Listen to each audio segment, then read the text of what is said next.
Halo, jumpa lagi. Di video kali ini, saya akan berbagi tentang cara menghitung harga dan yield to maturity untuk obligasi dan suku retail. Ini agak unik karena dia membagikan kupon 12 kali dalam 1 tahun atau bulanan, di mana rumus Excel itu belum mengcover kalau pembagian kupon 12 kali dalam setahun. Nah, detailnya seperti apa? Kita lihat saja langsung. Oke. Jadi ini saya menggunakan ORI 20. Ya. Datanya saya ambil dari IBPA. Linknya sudah ada, Anda bisa akses sendiri. Nah, misalkan saya membeli ORI 20 ini di tanggal 2 November 2020. Sorry, 2021. Karena ORI biasanya 3 tahun ya. Katakan saya beli di secondary market di harga 100,5. Nah, jatuh tempo pasti 100, frekuensi kupon tadi saya katakan dia 1 tahun 12 kali, jadi 12, dan dia basisnya mengikuti pemerintah, yaitu 1, actual per actual. Nah, bagaimana cara menghitung yield-nya? Kita masukin aja sama dengan yield,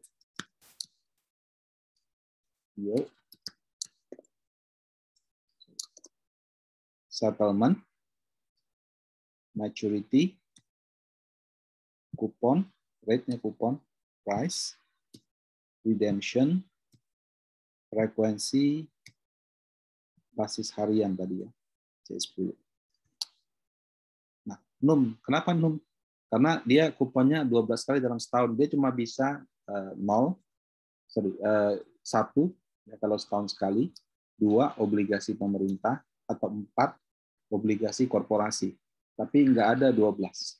Bahkan nggak usah 12, 6 aja nggak bisa. Jadi cuma ada variasinya 1, 2, dan 4. Nah, jadi bagaimana dong untuk menghitung yield to maturity untuk obligasi dan suku retail? Nah, kalau yang saya lihat di pasaran, feeling saya orang pakai angka 4. Kenapa? Karena paling mendekati. Tapi kalau kita mau menghitung secara detail dengan time value of money, sebetulnya memang bisa, tapi agak repot. Nah, caranya begini, Bapak Ibu. Pertama-tama kita buat tanggal dulu. Tanggal, ini cash in atau out. Jadi kalau kita keluarkan uang, itu cash out. Kalau kita terima uang, itu cash in. Nah, pada tanggal 2 November 2021, kita akan mengeluarkan uang 100. Keluar uang kan, berarti minus 100,5, sorry, cash out. Nah, kemudian pada tanggal, karena dia membagikan kupon bulanan, 15 ya, berarti ini 15 November 21, ini jadwal kupon tiap bulan. 15 Desember 21, kita masukkan di sini.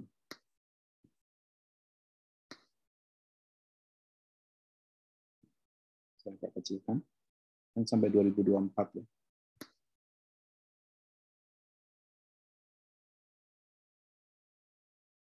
Nah, mungkin kalau mau lebih clear lagi, kita buat aja begini. Jadi cash out ya, atau cash flow deh. Pertama cash, pembelian obligasi. Kita keluarkan uang segini.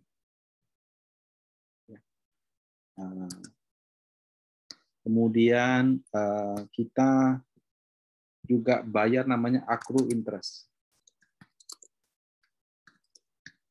Accrue interest itu kenapa? Karena kita beli obligasinya tidak tepat di tanggal pembagian kupon, sehingga kita harus membayar porsi obligasi sebelumnya. Nah, jadi kita juga mengeluarkan uang, berarti kan sebelum 2 November itu 15 Oktober. Oke, kita taruh sini ya, last kupon ya. Last kupon 15 Oktober 2021. Nanti tentang accrue interest nanti saya akan bikin satu video tersendiri. Jadi ini kita lihat dulu ini. sama dengan year frac dari 15 sampai dengan 2 November, basis harian 1, dikali 4,95% dikali 100. Kemudian kali minus 1.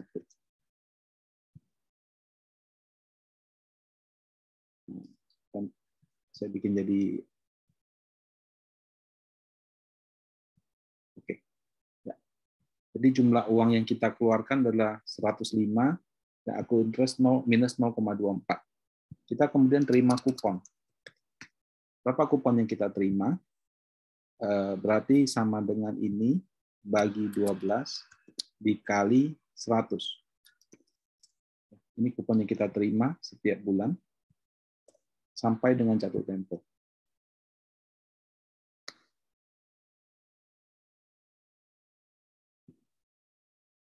Jatuh temponya 15 Oktober 2024 ya. Jadi saya buat sampai 15 Oktober 2024.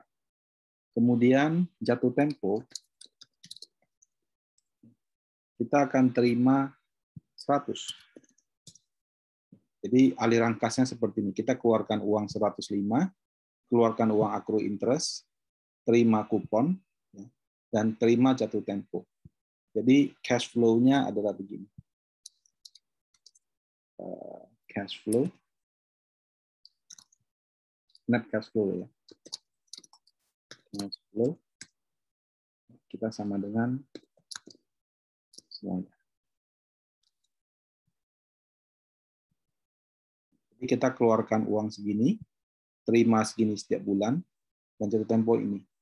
Nah, berapa kita punya yield to maturity?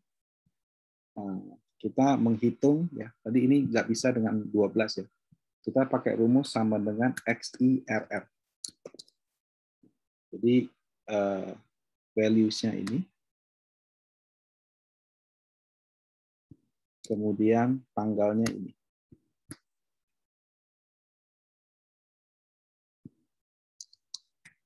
Nah, jadi kalau kita membeli obligasi di harga 100.5, maka dengan aliran uang seperti ini, yield to maturity yang kita peroleh adalah minus 4,87%.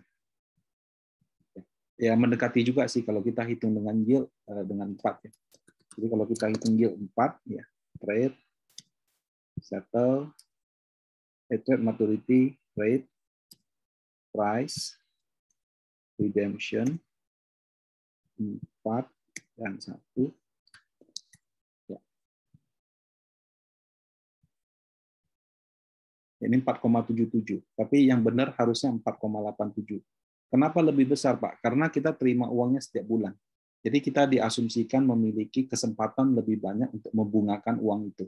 Sehingga dibandingkan dengan 4, kita punya imbal hasil lebih tinggi. Seperti itu.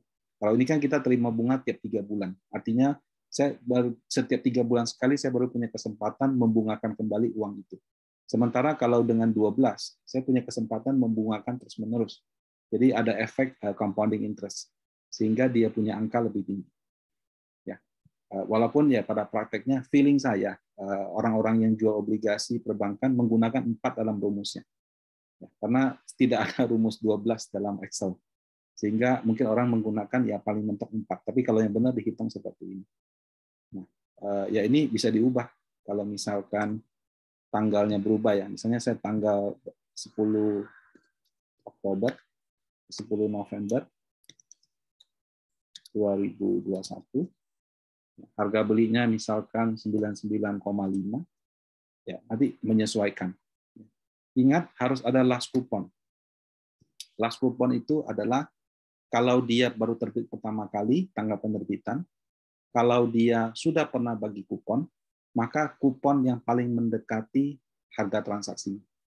Jadi kalau kita transaksi di bulan November, berarti menggunakan pembayaran kupon di bulan Oktober. Seperti itu. Nah, demikian untuk menghitung yield to maturity untuk obligasi retail dan sukuk retail. Semoga bermanfaat. dan semoga Bapak Ibu dalam kondisi sehat selalu. Terima kasih.